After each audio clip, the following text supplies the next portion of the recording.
নমস্কার বন্ধুরা, আজ আমার রান্না বান্না পটল বাটা, কাঁচা পাকা পটল দিয়েই করেছি।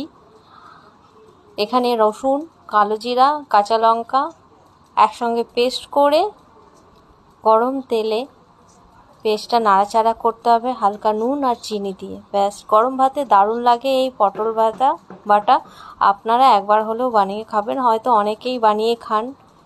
দারুণ স্বাদে পটল বাটা। এই ছাড়াও আমি যা করেছি, হালকা রান্না করেছি আজকে, ভেন্ডি সেদ্ধ, ডাল, পটলের আলুর তরকারি অল্প, আর মোচার ঘন্ট, আর কাঁচকলা আলুর দিয়ে তরকারি। হালকা পালকা রান্না করেছি আজকে। তো কেমন লাগলো আজকের আমার রান্না বান্না?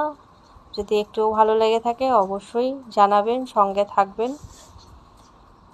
Thank you for watching.